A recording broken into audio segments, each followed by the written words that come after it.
Hi guys, നമുക്കിന്ന് റേഷനരി വെച്ചിട്ടൊരു എഗ് ബിരിയാണി ഉണ്ടാക്കിയാലോ. ഇത് റേഷനരിയാണ്. ചൂടുവെള്ളത്തിലും പച്ചവെള്ളത്തിലും ഒരു 5-6 പ്രാവശ്യം നല്ലോണം കഴുകി വെള്ളം പോകാൻ വെച്ചിരിക്കുന്നതാണ്. ഇത് കുറച്ചുള്ളി, ഇഞ്ചി, വെളുത്തുള്ളി, പച്ചമുളക് ഇത്രയും ചോപ്പറിലിട്ട് ഒന്ന് ചോപ്പ് ചെയ്ത് എടുത്തത്. ഇത് സവാള നല്ലോണം ചോപ്പ് ചെയ്തെടുത്തതാണ്. പിന്നെ സവാള നീളത്തിലരിഞ്ഞത് വറുത്തെടുത്തത്. പിന്നെ എഗ്ഗ് റോസ്റ്റ് ചെയ്യുന്നത് കാണിച്ചു തരാം. ഇതേപോലെ അടുപ്പത്ത് പാൻ വയ്ക്കുക, കുറച്ച് വെളിച്ചെണ്ണ ഒഴിക്കുക, അതിലേക്ക് ഉപ്പ്, മഞ്ഞൾപ്പൊടി, മുളക് പൊടി, കുറച്ച് ചിക്കൻ മസാല ഇട്ട് നല്ലോണം ഒന്ന് ചൂടാക്കി എടുത്തിട്ട് എഗ്ഗ് ഇടുക. എഗ്ഗ് നല്ലോണം ആ മസാലയൊക്കെ എല്ലാ ഭാഗത്തും ആയി റോസ്റ്റ് ചെയ്തെടുക്കുക.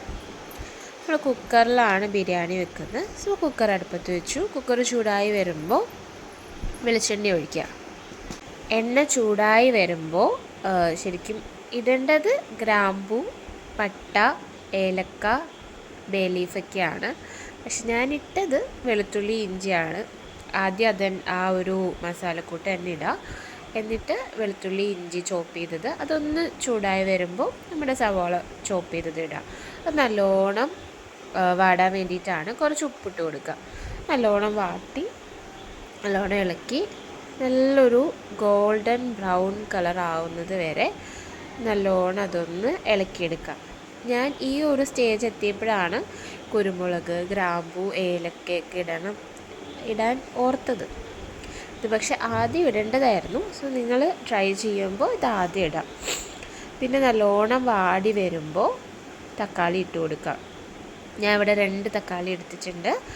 2 തക്കാളി ഇട്ട് കൊടുക്കുക. നമുക്ക് മസാല ഇട്ട് കൊടുക്കാം. അതിലേക്ക് കുറച്ച് മല്ലിപ്പൊടി ഇടാം. കുറച്ചല്ല, ആവശ്യത്തിന് മല്ലിപ്പൊടി ഇടാം.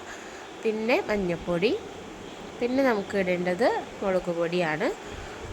മുളക് പൊടി ഇത് എരിവുള്ള മുളക് പൊടി ആണെങ്കിൽ അതനുസരിച്ചിട്ട് ഇടാം. ഇപ്പോൾ കുട്ടികൾക്ക് കൊടുക്കുന്നതുകൊണ്ട് കുറച്ച് മുളക് പൊടിയാണ് ഇട്ടിട്ടുള്ളൂ.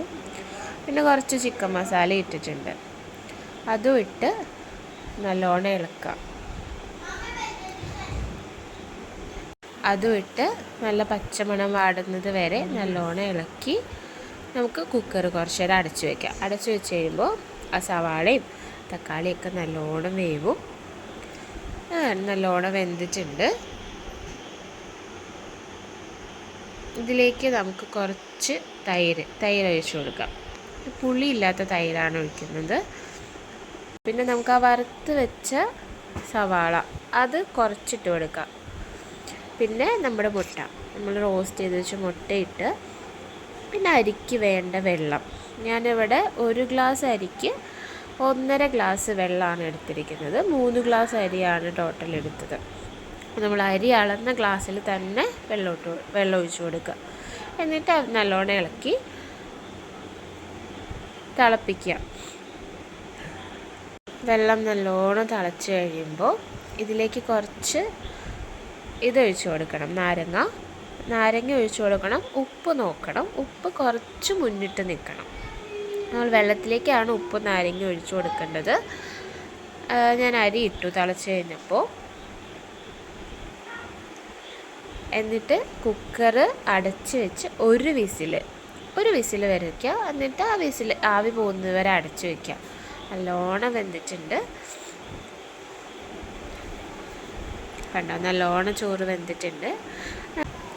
അപ്പോൾ നമ്മുടെ കുക്കർ എഗ് ബിരിയാണി, റേഷനരി വെച്ചിട്ട് നമ്മൾ ഉണ്ടാക്കിയ ബിരിയാണി റെഡി ആയിട്ടുണ്ട്. സോ നമ്മുടെ ബിരിയാണി എല്ലാവർക്കും ഇഷ്ടമായെങ്കിൽ ലൈക്കും ചെയ്യുക, ഷെയറും ചെയ്യുക, സബ്സ്ക്രൈബും ചെയ്യുക. Thank you.